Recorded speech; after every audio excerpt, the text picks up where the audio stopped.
Big Conversations, Little Bar, with your hosts Randy Florence and Patrick Evans, featuring candid conversations with the Coachella Valley's most interesting and influential people. Pull up a bar stool and enjoy Big Conversations, Little Bar. Welcome to the second episode of Big Conversations, Little Bar. The hint on where we are is in the name, Little Bar. Not so much a hint. I think it is pretty blunt. All right, now I have to start over because I didn't mean to be so blunt. That was my partner, Patrick Evans. Patrick, welcome. Randy Florence, is always good to be with you. It's great to be here at Little Bar in Palm Desert, the host of our program. Really, it's kind of the center point of the desert here. And everybody who's anybody shows up at Little Bar at some point in time. Well, we're here. So right. If there's ever any proof of that, we're here. You know, we started this podcast actually sitting in another chair over there here in the Little Bar, and we talked a little bit about some music and getting some opinions of people about music that was important to them in their lives. And Skip happened to be standing nearby and said, well, why don't you do that in the corner of my bar and put on a podcast? And Skip was such a great first guest. If you've not heard the first episode of Big Conversation Little Bar, check it out. It's on all of your favorite streaming platforms, podcast platform. And we have an equally impressive guest today, Mr. Shaun LaBelle, who is a good friend of mine, but is a bigwig in the world of jazz. And Shaun has a brand new single out called Feel the Breeze. And we can start there, Shaun. But there's a lot to dig into, and we really appreciate you coming and joining us. It's great to be here. Boy, the bar has been set pretty high, so I better deliver, huh? Yeah, well, the bar's always going to be set high. We're in a bar, so. Exactly. We didn't want to put a lot of pressure on you, but yeah, Skip was an amazing first guest. So yeah. Boy, it's going to be rough. I'm really glad you're here. And as I said, I've had a couple of days to really look into the stuff that you've been doing. This Feel the Breeze is fantastic. Thank you so much. I just love the feel behind it. I want to start off real quickly. You mentioned you're getting ready to film a video for that. You want to talk about that a little bit? Yeah. Obviously it was a long, arduous process to complete this record. And Patrick knows I started this in 2013. So it took me longer than probably it should have, but part of the reason is I wear so many hats being in television media as well, because I'm a television producer and the president of an ad agency. So to be able to conduct my daily business in television, there's just only so many hours in the day. And when you're working on something of this nature, especially with a complex jazz record, it's not like I'm creating pop songs, which I've done for decades, produced many hit records in the pop arena. Jazz is more involved and just takes more time, and so here we are. And honestly, I didn't know what the first single was going to be until about 2 months ago. And I was really waiting for the radio promotions department to kind of give me a better idea of which song they like, because I always like to incorporate everybody, and I'm not a unilateral decision maker. I like to involve everybody and get good input, because the people that are going to be working the record have to feel good about it, right? So I had a feeling that Dave Kunert, who is one of the best jazz radio promoters in the world, who I'm working with, and this is actually our first go-around. I have never worked with Dave before. Dave and I have always kind of wanted to work with each other, but I was working with another very, very great promoter, but I felt it was time to make a shift, and Dave is outstanding. And he came back and he picked the song that I thought he was going to pick, which is Feel the Breeze. All right. Would that have been your choice also? It was always one of my favorites. There was something about that song. But there is something special about this particular version. Yes. Yeah. So thank you for bringing that up. So that's a great segue. So the song was already mixed, guys. So it was done, and Patrick knows this. The record was mixed, and the single was mixed. But I wanted to take it to another level. And I felt like the end vamp, which is the outro chorus of a song, which is called a vamp, I kind of felt like it was wide open for a feature. And one of my idols growing up, in fact, I can go back to Minneapolis growing up. When I was 17, 18 years old, I was out with Patty Peterson, and Patrick knows the Peterson family, which is another jazz family like my family. Our families were kind of the two families in Minneapolis that were quite a few musicians in the family that played and performed, and so we were the two jazz families. And Patty and I were at the Patrice Rushen concert in Minneapolis in 1982, and I'm in the audience. And who's on stage but Patrice, Gerald Albright, Freddie Washington. I mean, all these incredible players who now have turned out to be some of my, Gerald's one of my best friends. You just never know how life is, where it's gonna lead you and where it's gonna take you, what path. But anyway, I love Patrice Rushen. I was a huge fan of hers. And years have gone by, decades have gone by, and obviously I've been in the pop R&B arena making hits for decades and working with all kinds of artists, but I wasn't primarily making jazz records. So she wasn't really on my radar for what I was doing until something dawned on me that this song just felt like it could really work with her, and that her style would be the right kind of piano playing for this. But she, and you told me this, she doesn't usually do features. I mean, she's a solo performer, an artist of great distinction in her own right. So how did you convince her to take part in this single? It's a great question, and you're right. And it was just one of those things. I thought it's very unlikely I'm going to get her because she just does not do features. I mean, she's listed Herbie Hancock. Let me put it to you this way, and we all know who Herbie Hancock is. All right, so Herbie is probably one of the greatest of all time, if not the greatest. Ian Chick Corea, McCoy Tyner. I mean, all these guys are iconic, but they're in a whole different league of musicianship. When Herbie says, okay, and this is quote-unquote Herbie said he can't tell sometimes on a solo whether it's him or her. Wow. So this was a big get for the album and for this particular single. And when you're dropping it as the first single off the album, it's a big deal. It's a big deal. And so I just thought, I'm not going to get her, but, I'll just take a shot. And so Gerald, of course, who's toured with her for years, Gerald Albright, who's probably one of the top 5, greatest sax players in the world, who's one of my dear friends, who actually we co-wrote a song on the album. I sent him an email and I said, hey, G, I need a favor. And he said, he wrote me back, what do you need? And I said, I know this is probably a super, super duper long shot, but I'd love to get Patrice Rushen to play on my single. And without hesitation, he wrote me right back and he said, give me 10 minutes.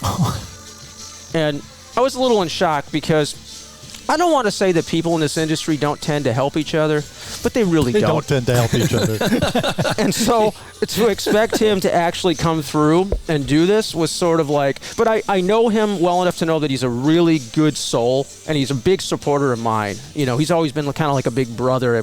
We've known each other for 30 plus years, and of course he's played with everybody, and he's on that famous song "Forget-Me-Nots" of Patrice Rushen. Of course, everybody knows that iconic jazz solo. You can't forget that solo on that song because it's so identifiable.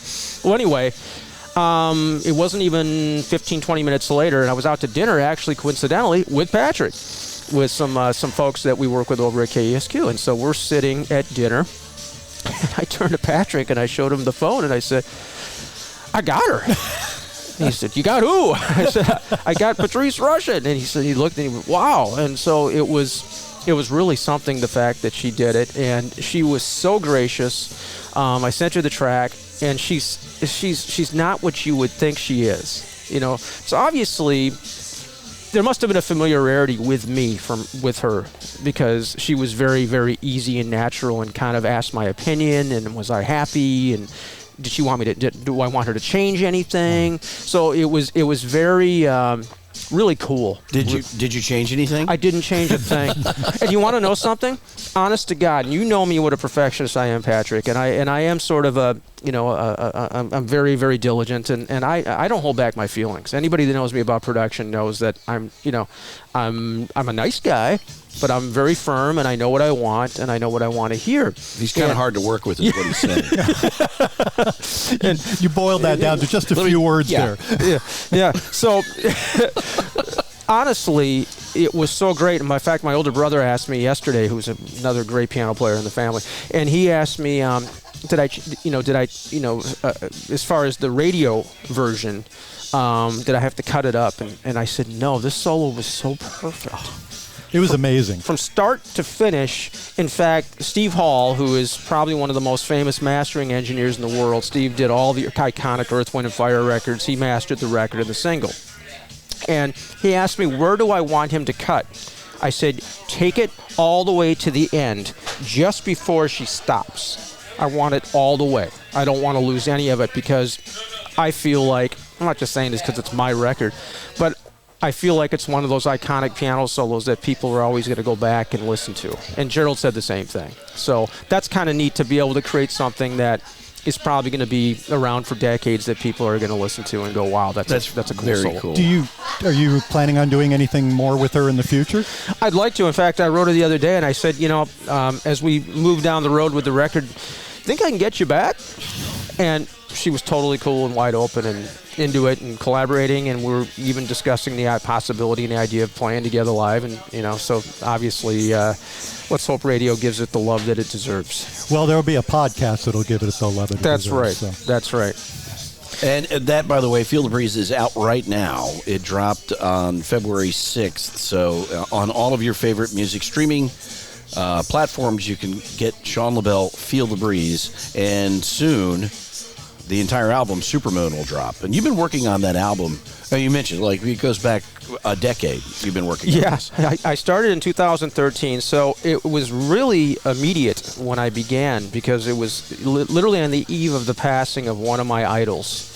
We lost George Duke back in 2013. Of course, the keyboard player for Frank Zappa, and he's worked with everybody. George is probably one of the most respected keyboardists, musicians in the world, once again on that list of all-time legends. And I became good friends with George back in 1989 when I was signed to Warner Brothers Music.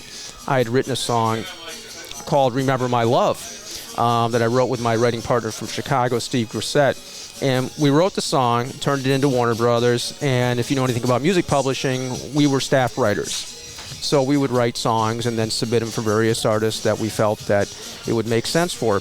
At that time, I don't think we necessarily had really anybody in mind other than just give us a hit record, give us a name artist. Back then in '89, it was probably, it was all the Bobby Brown, New Edition, a lot of that stuff was happening. So, Babyface was big, Jam & Lewis, who I grew up with in Minneapolis. So there was a lot of wide open acts that this song could really work for. But of course, with my Shaun LaBelle sound, which is always more R&B jazz based, it had those elements. So it was a little bit on the more hip side than you would expect. Well, anyway, it somehow got into the hands of George Duke. This is kind of a fun story. So George being one of my absolute, idols growing up, I get this phone call. I'm in my Brentwood place, and it's like 2 PM. I answer the phone, and this guy says it's George Duke. I thought it was my older brother playing a joke on me. And this is a true story. I hung up the phone. So now the phone rings again. And this guy calls, Shaun, this is George Duke, man. I just want to talk to you about some of your music. And I'm like, Lance, my older brother's Lance. I said, Lance, stop. So I hung up the phone again. Again? I did. So we got to get Lance on the phone. It was great. So the third time he calls again, he says, Shaun, this is George Duke. I said, why do you keep hanging up the phone on me, man? And then I started to go, wait a minute, this does not sound like Lance. He said, and I really dig that song of yours, Remember My Love. And I went, oh my God, this is not Lance. I said, is this really George Duke? And he says, yes. I said, well, you have to understand something, George. I said, I've been an idol of yours since I'm a baby. I mean, I'm just so in awe and shocked that you're calling my house. He said, well, who's playing on this song? Who's playing all the instruments? And I said, I am. He said, well, what program are you using? And I said, I'm not programming it, I'm playing it. Wow. And he said, well, what sequencer are you using? I said, I didn't sequence, I played all the instruments. He said, what are you doing tomorrow? And nothing. He said, why don't you come over to my studio in Hollywood Hills? I said, what time? So I'm out there at 5 a.m. Sorry, George, I'm busy tomorrow. So he invited me over, and I met that day an artist named Everett Harp, who has turned out to be one of my best, dearest friends. I've worked on 5 albums with since. Everett, of course, was Anita Baker's sax player, and then toured with Kenny Loggins. Okay. And Everett is, a beast, another one of the most amazing players in the world. So I went over to the studio, but this is kind of a fun story. So now, back then, there was a keyboard called a synclavier. Yeah. And it was a very, very large, heavy-weighted action keyboard, not like most synthesizers have more of a lighter plastic action. This was a very heavy keyboard, almost, like a real piano. And the synclavier was a sampler. It was one of the early keyboard samplers, if you know what I mean by a keyboard sampling apparatus. And so I was playing a bass part, and he had me playing something. I went up to do this big mini Moog slide where you go, and I'm into it, and it's killing. Everybody's it's funky, and he's digging it, and I'm playing. I go in for this big slide, but because of these keys are so heavy, I cut open my hand. There was blood everywhere. All over this keyboard, and this synclavier at the time was not a cheap keyboard. No, We're talking you're about bleeding on a very expensive piece of equipment. Yeah, it's probably 25, 40 grand. I don't know. And it belonged to somebody. Yeah, it was George's. So you only visited George once, but and I remember him saying, he said, I wanted it funky, but that's not the kind of funk I was looking for. I'll give you everything I have, George. So that was my introduction to George, and of course we've been, we were friends ever since. And every time I would run into him, of course, he would always have to bring up the mini Moog slide and the blood. And he said, I'm still cleaning the blood. Yeah, exactly. The hand did heal, but he's trying to clean up the blood. But anyway, so we lost him in 2013, and way too young, and it was a very, very, very sad loss for all of us in the music and jazz community. And I took it real hard. So I wrote a song called See You Again. And that was the first song, to answer your question, because I know that was a long road to get here, but I think, I wanted to tell that story because it sort of explains the relationship. And the song, of course, is paying homage to him, but also it's also about my father and the loss of my dad, who I lost in 2010. And it has an incredible vocal on it by Stokely. Of course, Stokely is probably one of the top, if not the top, R&B singer in the country right now. He's had multiple number one hits, and he's also one of my dear, dear, dear friends. So he did an amazing job. Stokely, if you're not familiar with him, and Patrick is, he sounds a lot like Stevie Wonder, and Stevie loves it. And so it's an amazing cut, and that's one that will hopefully see the light of day at radio and at some point down the road here. All right, go ahead. I wanted to transition because you mentioned your dad. Yes. And so let's step away from the music for a minute. And let's talk a little bit about, because the other side of your professional life is, you mentioned you're a television producer and you own a media company. This was something that you were kind of handed down by your father, who worked in this business, and he was a living legend in television during his active years. Talk a little bit about your dad and the things that he brought to life. Yeah, growing up as a little kid, I don't think you realize, the impact that your father is having on the media world. I knew what the impact he had on me as a child, but you don't really understand the reality of it until you get a little older. But my father was absolutely an icon. He worked with Phyllis Diller, Milton Berle, created some of the most incredible campaigns in television advertising, which include Land O'Lakes, the little Indian butter. I mean, that whole commercial, that was all his stuff. Campaign. Betty Crocker. Betty Crocker.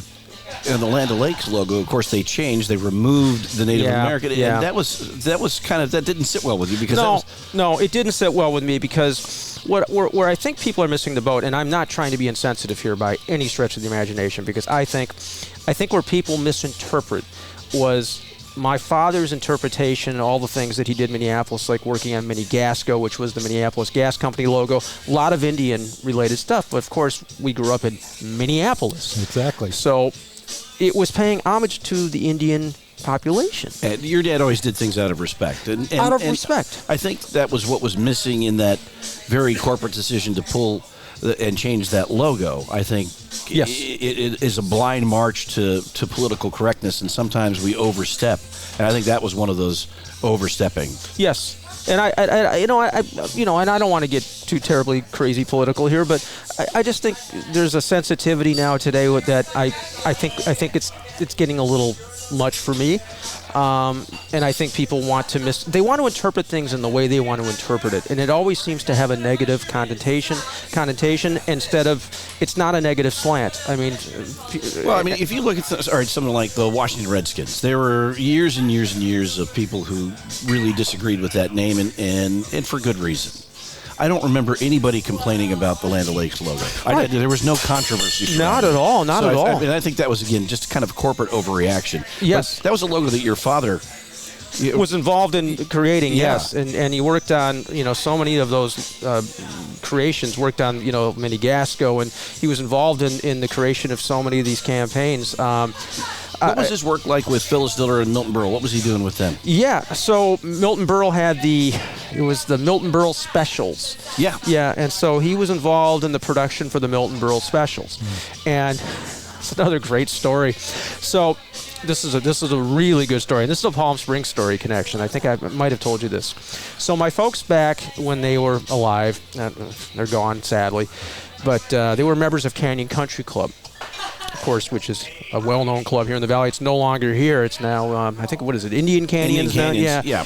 But it was a predominantly Jewish country club here in the Valley, and my folks were members. And it was a great, beautiful club, great club.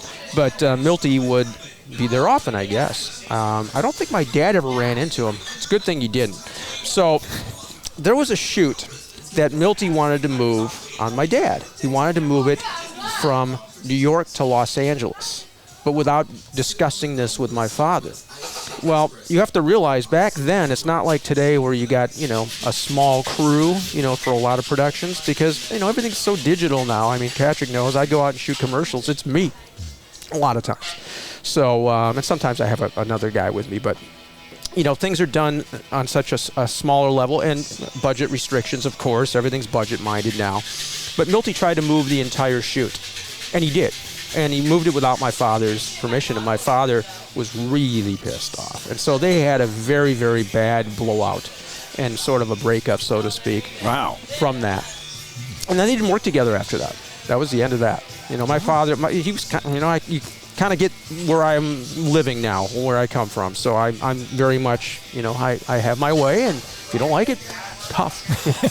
And it's the way I roll, buddy. But remember when I told you he was difficult to work with early on? So now, years later, decades later, my dad's sister is at. And by the way, am I able to use any type of slight profanity on our podcast? We're not governed by the FCC. Okay, so there's no FCC stuff going on, or NAB, any of that stuff. Okay, good. So my dad's sister sees Milty at Canyon Country Club. And she walks over to the table and she says, Mr. Berle, I just want to introduce myself. You worked with my brother, for a period. And he looked up and said, who's that? And I said, my name is Lenore LaBelle. And he looked up at her and said, Lorne LaBelle, that son of a bitch? Can't make it up. Can't make it up. So Milt held a little bit of a grudge like your dad did. He did. He did. But he never forgot him. Never forgot him. Hey, I want to go back to that for a minute if we can. You talked about coming up in a musical family. Yeah. For you personally, were you always going to get into music? And if you were, was it always going to be jazz? It's a great question. All my child aptitude tests screamed entertainment and music. So it was really obvious at a very young age. I guess I was banging in my high chair when I was 2. Yeah. And at 5 years old, they got me a set of drums, and I just played. And self-taught, so nobody taught me. How many instruments do you play? So I'm a drummer, bass player, keyboard player, and guitar player. So 4. And I would say probably I'm most well-known at this stage of my life as a bass player. But Patrick knows I'm also a keyboard player, very good bass keyboard, Mini Moog bass player. When you were on tour with Jody Watley, what were you? I was primarily playing keyboard bass. Yeah, so I don't even think I played bass guitar on more than one song. It was mostly keyboards. Wow. So, yeah. Any vocals? Yeah, I could sing a little bit. That's not my main axe, but yes, I can sing a little bit. You have to be able to do what I've done for so many years and write hit records and hit melodic melodies and songs with words.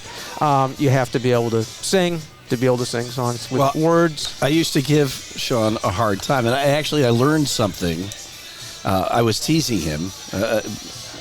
I said, this is great, but why don't you do some music with words? And so there's kind of this battle between like the jazz folks and the pop folks. And the pop folks look down on jazz people because they don't have a lot of lyrics. And I didn't realize this when I was needling Shaun, but I kind of struck a nerve. He was pretty mad at me. Thanks for being on the show. And anyway, I'm going to take. I don't want to blow up his mic when I take off my headset here and leave, so I just want to let you know so you can turn the audio down. Anyway. Well, that's why I was delighted to see. I am lucky enough to have a full copy of the Supermoon album. There are lots of songs with words, man. That's a rental, by the way. Oh, okay. I'll bring that back. Yeah, it's a CD, for God's sake. Yeah, it's going to be a coaster. We don't make any download we don't make any money in this business anymore. If that's $10, what's the matter with you?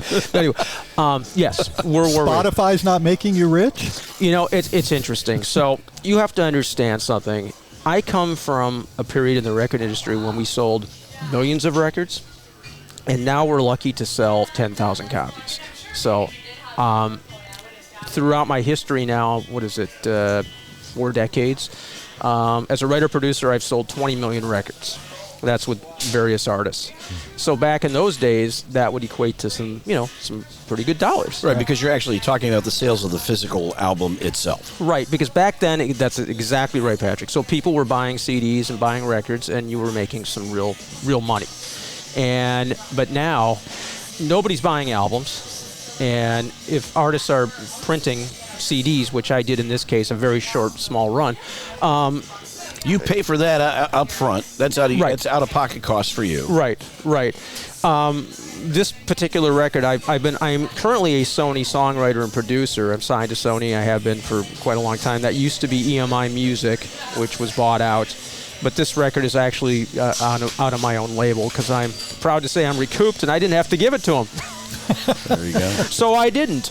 And that's for obvious reasons because whatever money you can make, you want to make whatever you can make back. So when someone listens to a song and I think my primary platform is Apple Music, and I'll download stuff. It's $1 or $1.29 to download a song these days.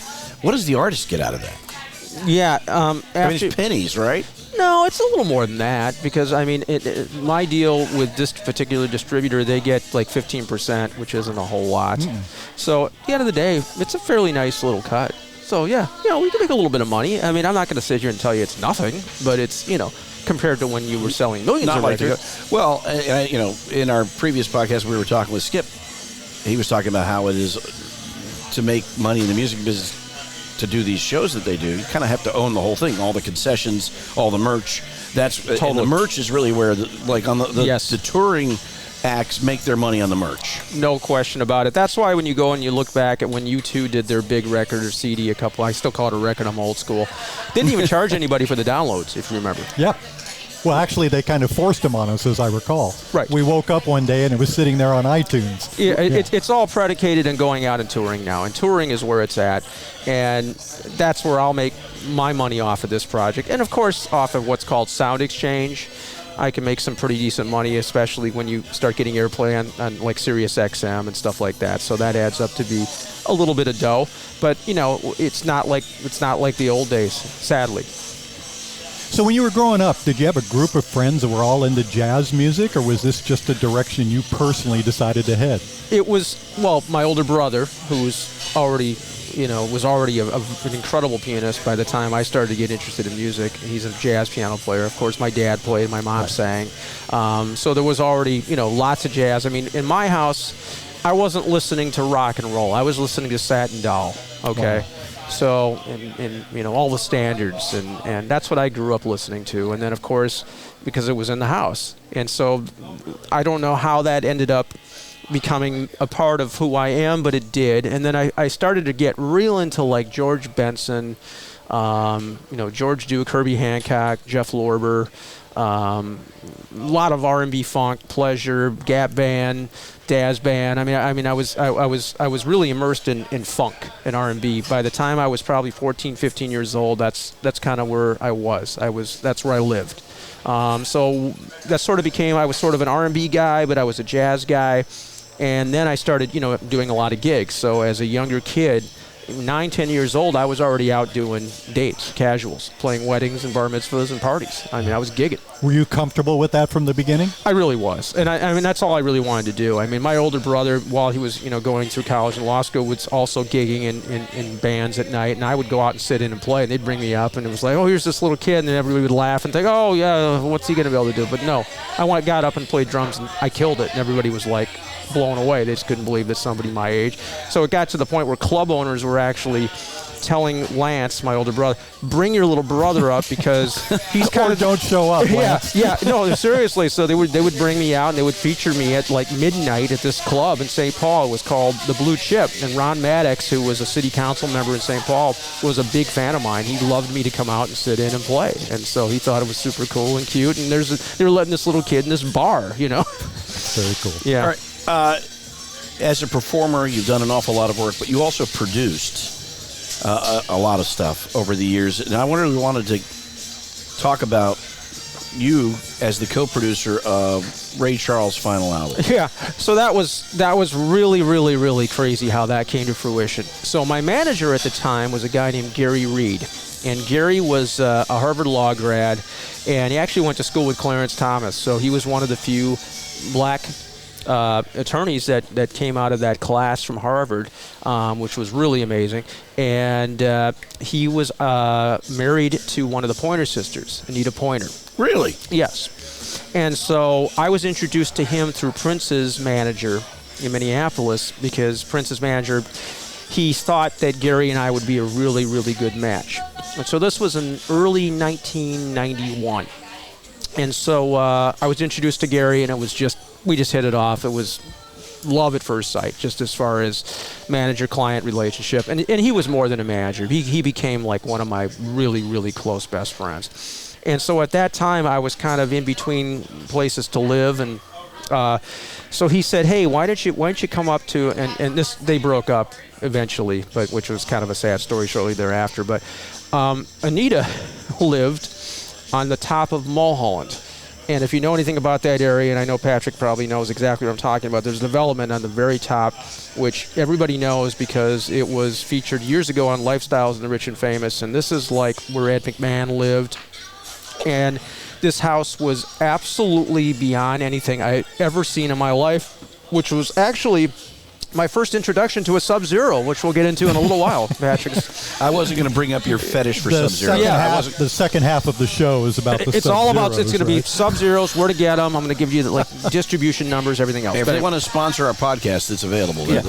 Brought to you by Sub-Zero. We're the coolest podcast in town. Sick. Oh, we're here all week, folks. So, she said, why don't you come stay at our house? And I'm, really?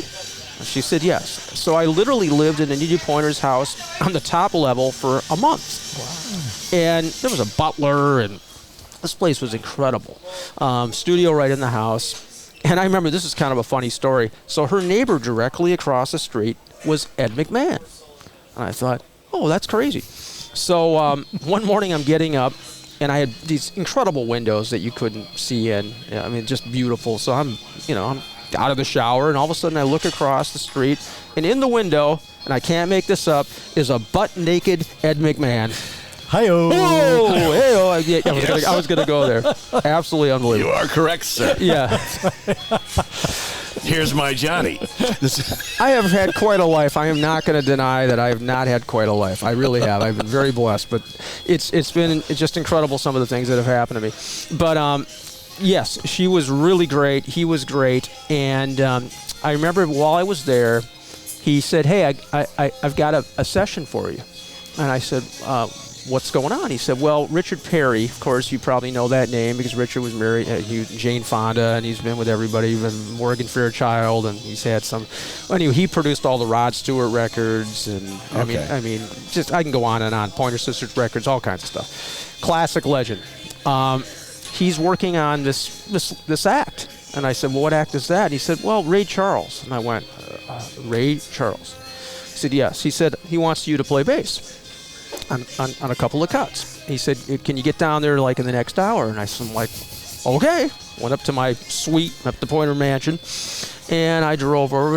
At that time, I had a little Volkswagen Cabriolet convertible, and I couldn't wait to get over there. And I get over to the studio, and Richard with his big smile, and anybody knows anything about Richard knows he's all teeth, and he invited me in, and he stutters.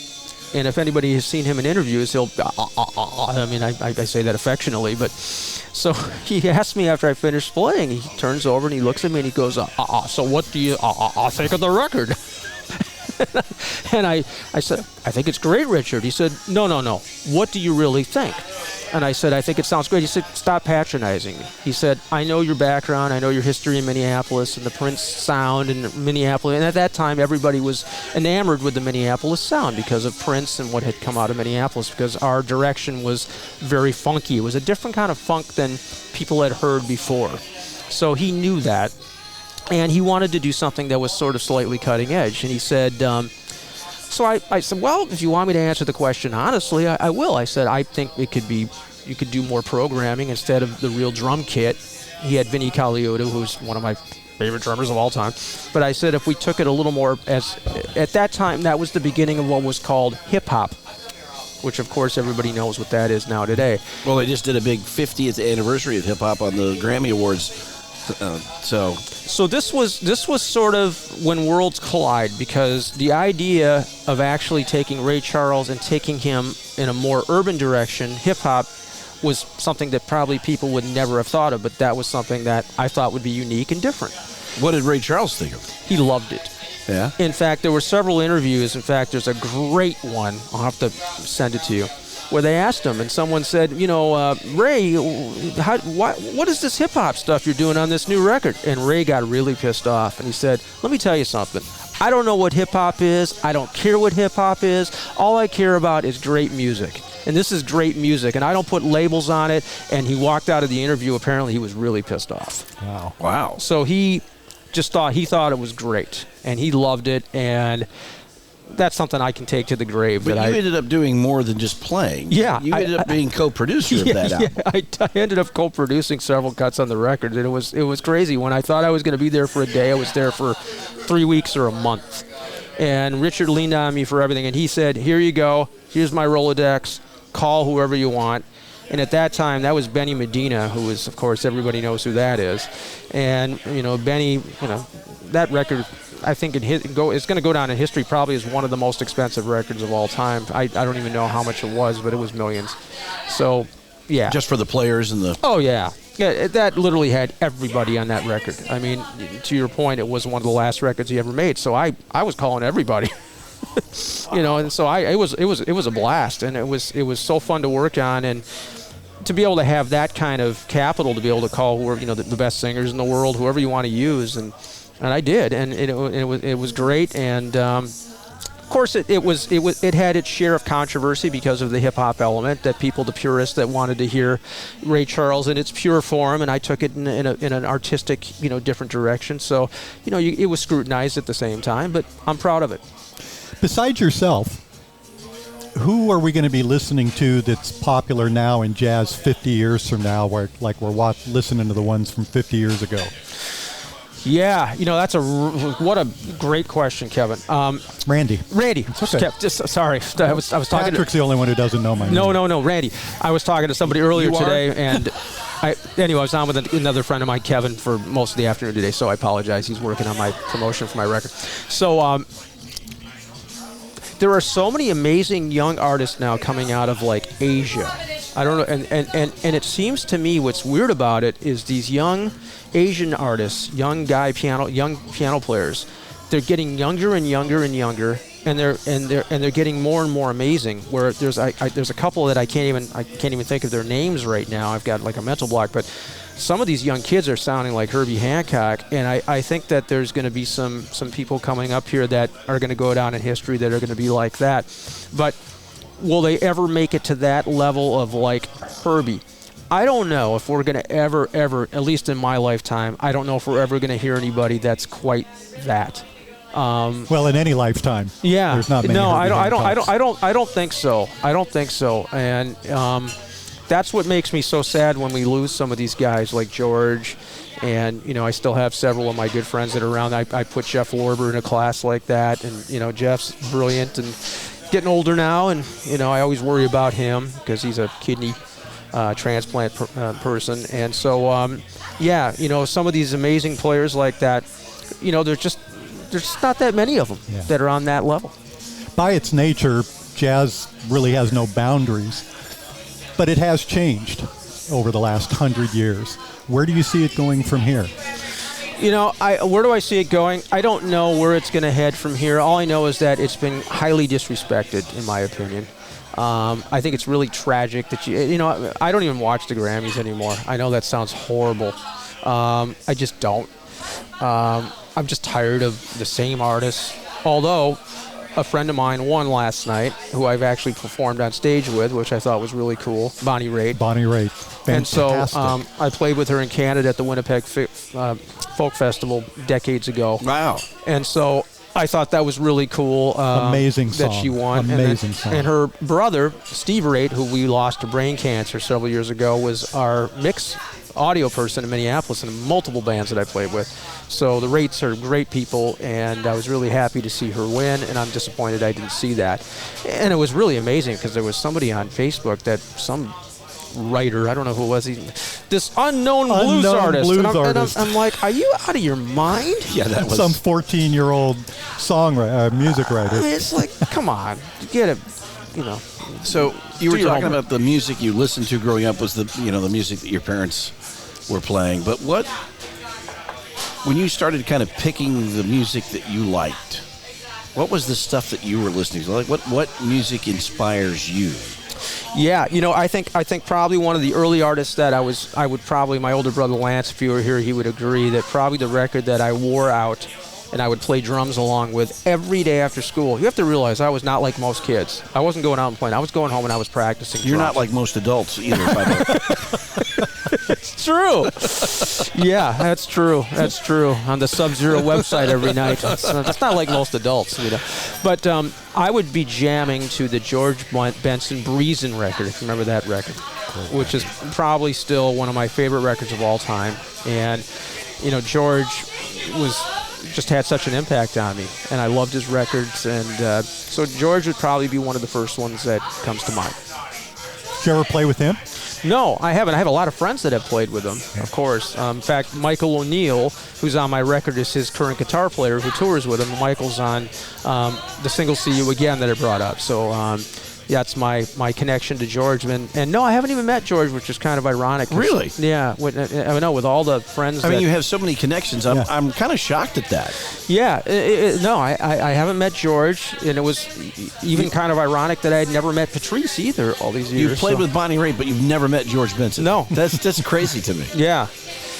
So that was actually unusual that I didn't end up meeting him, and maybe one day I will. In fact, I just exchanged. It was really cool. I co-produced, I should say, the last big Ambrosia single. If you remember Ambrosia with David Pack, "Can't Let Go" was the song. My good friend Oliver Lever called me to do it with him at the time, and it was a remix of their classic hit "Can't Let Go," which had Michael McDonald, James Ingram, and David Pack on it. And what an honor to get a call to work on that. In any event, all the vocals were done. So we basically received these vocals, and we were told, go ahead and do whatever you want to the track. We want a modern, updated R&B, fresh version of this song. Had they re-recorded the tracks, or these were the original tracks? Original vocals. So I'm pulling up the faders with Oliver at his studio, and these vocals are just like the most angelic, the most amazing, gorgeous things I have ever heard in my life. I mean, Michael McDonald's vocals, I mean, just perfect in tune, perfect intonation. I mean, it's just, I had chills. It was really that amazing. And today, because so many of these young artists, and don't even get me started, they want you to auto-tune them and correct them, and it's like nobody wants to effing sing, and it's like I'm one of these guys that comes from the school of you do it over and over and over and over until you're in tune and you're in time, right? And I would work with, trust me, spent hours and hours and hours. My good buddy Oliver Lieber had to go syllable by syllable with Paula Abdul. So, oh man! So we've been through it all. So to be able to pull these vocals up and these faders and have it be so amazing and so gorgeous was incredible. So anyway, long story short, we created the track and it was very well received. And I remember I was driving one of my BMW leases from Minnesota out here to California, and I pulled into an Oklahoma City gas station. True story. And I'm getting chips or something at like 2 in the morning. And the song is playing in the store, which is just kind of fun. So I walk up to the girl and getting my chips, and I said, you know, I worked on that record. She looked at me and went, huh? What record is that? Yeah, just one of those moments that you just had to tell somebody. Hey, what's a record? Yeah. That's right. Exactly. Yeah. I think her next question was to me, did you get gas with that? No, it's anyway. So that was out the door and back on the road, and that was the end of that. But it was an amazing thing. So there was a Facebook post. It's my good friend Patty Peterson was exchanging with Michael, and that was my first actual conversation with Michael on Facebook. And so we had never met. So there's another one where that's a record I worked on, but I've never met the guy. Well, because the vocals were already done, and they were already done. You never had any action with the singers themselves. So that was what was kind of ironic, that there's been so many of these records that I've now done through the years where it's the industry has changed, where you're not in the studio. You may have produced the person, but you're not even like meeting some of them in some cases. I've worked on a lot of records like that, which is crazy. I know we promised to give you 30 minutes or so to talk about Sub-Zeros. Anything we need to know? Well, this podcast is brought to you by Sub-Zero, where you can get them in the desert. There's several locations, and right now we're having some really great offers. If you buy a Wolf range right now, you will get a Sub-Zero. Anyway, next question. Yeah. I don't have any more important questions than that. That's been sitting on my brain for the last half hour. That is not for podcast discussion, but I'll tell you the whole story one day. Yeah. I called it a fetish earlier, and I'll stick with that. That's what it is. Well, we're going to be wrapping up here in a minute. Really appreciate you being here. I have a question. What's the favorite venue you've ever played at? Wow. There's been so many cool places that we have played through the years, but I think probably the most iconic, coolest place that I played, Japan was amazing, but I would have to say that probably for me the Apollo Theater was really, really, really, really cool. Yeah. And at that time, when I was with Jody Watley and I played there, I know it's going to sound crazy, but I was one of and they told me at the time, I was one of the few white artists, performers, musicians that ever played that stage. So that must have been something just walking onto that stage. It really was, and it was a pinch me moment, because here I am, in this all black band, and I'm the white guy playing, with this amazing artist that had just won Best New Artist at the Grammys, and yeah, it was a cool moment. How long were you with Jody Watley?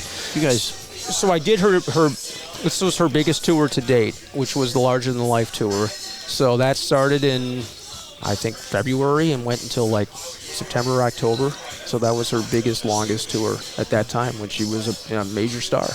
What a cool experience for you. Well, Shaun, thank you so much. We just really appreciate it. It's really interesting to get the behind the scenes on this stuff, and we're excited about Feel the Breeze, and I'm excited about Supermoon. I've had a chance to hear the whole album. It's phenomenal. Thank you. It's like, I don't know, I can't speak personally about childbirth, but I could imagine childbirth probably feels like this, because making this record was painful. Well, thankfully childbirth doesn't take 9+ years exactly. like this album did. Exactly. But we really appreciate your time, Randy and I. Thank you. This was kind of the idea behind this podcast was really more of a music idea, and so it's really fun to bring in somebody who lives in that world. Yeah. So we really appreciate it. Thank you very much. Shaun, before we go, tell people where they can find your music. Give us your website. Yeah, if you're interested in purchasing the single, obviously you can go to all the usual outlets: Apple Music, Amazon, CD Baby, Spotify. And if you want to learn more about me, obviously ShaunLaBelle.com is a good place to find me. And please, I encourage you to go out and purchase the single, and the album will be out in March. Can't wait. Thank you, Shaun. Thanks so much. I want to say thank you to John McMullen, who is on the boards and producing for us today. We could not get all of this without him, so it's a cool collaboration. And Randy, it's always fun to work with you. Yep. Shaun, it's been a blast to have you here. And Patrick, I still can't believe we get to do this whenever we want. Well, I'm sure once Sub-Zero hears about it, they're going to shut us down. No, probably. Luckily, there's no contract anybody can tear up for us, so we're good. Shaun, thanks again. And Patrick, until the next time. We're looking forward to the next edition of Big Conversations Little Bar. The sound behind us is Little Bar. Come on and join us sometime. Thanks a lot. Thanks for listening to Big Conversations Little Bar. Join Randy and Patrick next time as we keep the conversation going right here on Big Conversations Little Bar.